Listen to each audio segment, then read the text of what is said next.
Good evening, visitors. Welcome to the Australian War Memorial's last post ceremony. My name is Nathan Boyd, and joining us today from the Australian Army is Corporal Jeanette McAnally.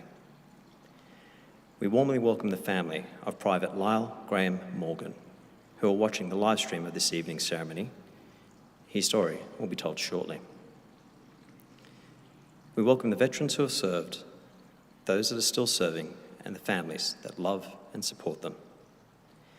We acknowledge the members of RSL Services Clubs Association, RSL Victoria, and RSL Queensland, who are watching the broadcast of this ceremony across Australia. During this evening's ceremony, wreaths will be laid at the base of the pool of reflection by visitors to the memorial. If you're able, please stand and join in singing the national anthem.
If you're able, please be seated.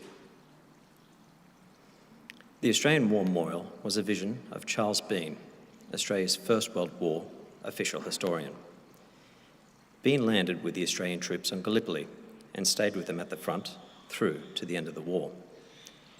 The idea of this national memorial and museum came to him at Pozières, France, in the depths of the bloody fighting of 1916. Bean's idea was that this would be a place where family and friends could mourn loved ones buried in far away places. It would also be a place that could help all Australians understand what these men and women had endured and what they had done for us. Bean's vision, to which we remain true, is best expressed as inscribed in the entrance of the memorial's galleries. Here is their spirit, in the heart of the land they loved, and here we guard the record which they themselves made.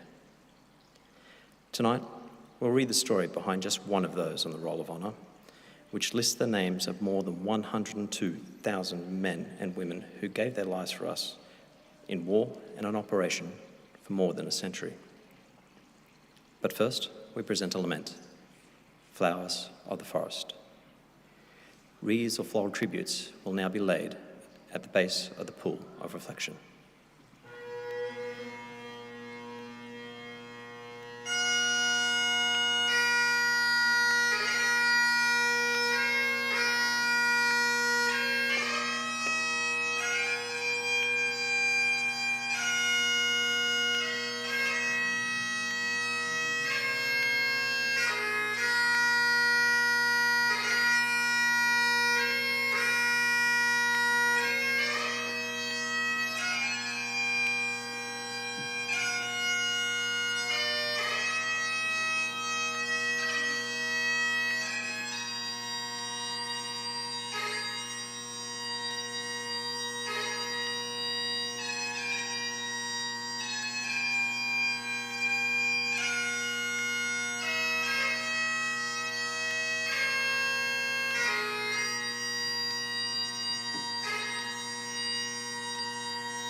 Today we remember and pay tribute to Private Lyall Graham Morgan. Lyall Morgan was born on the 20th of June 1922 in Ballarat, Victoria. His father William was a miner, his mother Amelia was a teacher. Young Lyall grew up in the Melbourne suburb of Moonee Ponds, where his mother taught and went on to train as a fitter and turner. Morgan enlisted in the 2nd Australian Imperial Force on the 19th of September 1941 and was posted to the 22nd Independent Brigade Group Ordnance Workshops. This unit of the Australian Army Ordnance Corps was concerned with supply and administration, demolition and disposal of explosives and salvage of battle-damaged equipment. On the 28th of November 1941, he embarked from Melbourne, bound for Singapore.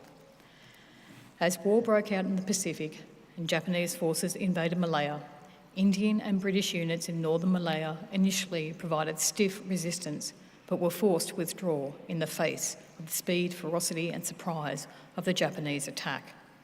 Kuala Lumpur, the capital of Malaya, was taken on the 11th of January 1942. 3 days later, parts of the Australian 8th Division went into action south of Kuala Lumpur. On the 31st of January, British and Australian forces withdrew across the causeway that separated Singapore from Malaya. Barely a week later, Japanese forces attacked across the Johor Strait. When Singapore was surrendered on the 15th of February, Morgan and his comrades were initially imprisoned at Selarang Barracks at Changi. But from May onwards, the Japanese began sending troops of prisoners of war for labouring work elsewhere in Asia and the Pacific. Morgan became part of Bravo Force, a group of almost 1,500 prisoners of war who left Singapore on the Ubi Maru on the 8th of July 1942. After a 9-day journey in poor conditions, the men disembarked at Sandakan in Borneo, where they were addressed by the Japanese Guard commander and told they were to construct an airfield at Sandakan. The work was physically demanding, conditions were hot and wet, and their clothing soon disintegrated along with their boots. Food supply deliveries became increasingly unreliable and debilitating tropical illnesses, including malaria, beriberi, and tropical ulcers were rife. Bash gangs attacked prisoners in numbers for the slightest misdemeanour, and some prisoners were placed in what was known as the punishment cage. In late 1944, aware of the increasing prospect of an Allied invasion, the camp authorities decided to move the prisoners inland, away from Sandakan. The numbers of Japanese at Sandakan had increased and stockpiling of food had begun. Sandakan was being heavily bombed by the Allies, and on Christmas Day 1944, the airfield was destroyed. The first Sandakan to Ranau Death March began on the 28th of January 1945, with prisoners setting out in groups on consecutive days, the last party leaving on the 6th of February. As the journey traversed wide marshland, dense jungle, and then up the eastern slope of Mount Kinabalu, those who were not fit enough or collapsed from exhaustion were killed or left to die en route. Only 183 prisoners managed to reach Ranau. When they arrived on the 24th of June 1945, participants in the second march discovered that only 6 prisoners from the first series of marches during January was still alive. Private Morgan was recorded as having died from illness on the 5th of April. He was 22 years old. His name is listed on the roll of honour on my left amongst more than almost 40,000 Australians who died while serving in the Second World War. His photograph is displayed today beside a pool of reflection. This is but one of many stories of service and sacrifice told here at the Australian War Memorial. We now remember Private Lyall Graham Morgan, who gave his life for us, for our freedoms, and in the hope of a better world.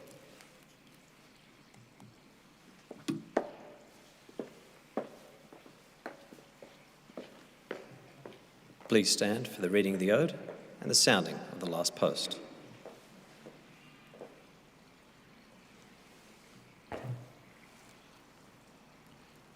They shall grow not old, as we that are left grow old. Age shall not weary them, nor the years condemn. At the going down of the sun, and in the morning, we will remember them. We will remember them.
Lest we forget.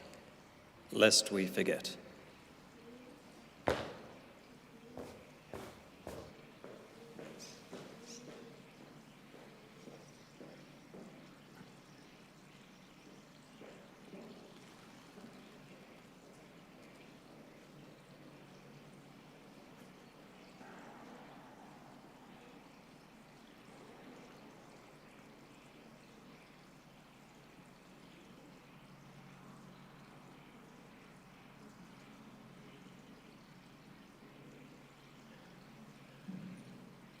We leave you this evening with the words of the memorial's founder, Charles Bean.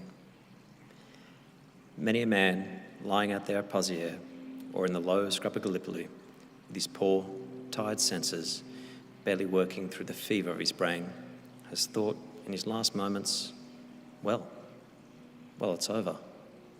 But in Australia, they will be proud of this. Ladies and gentlemen, girls and boys, that concludes the last post ceremony.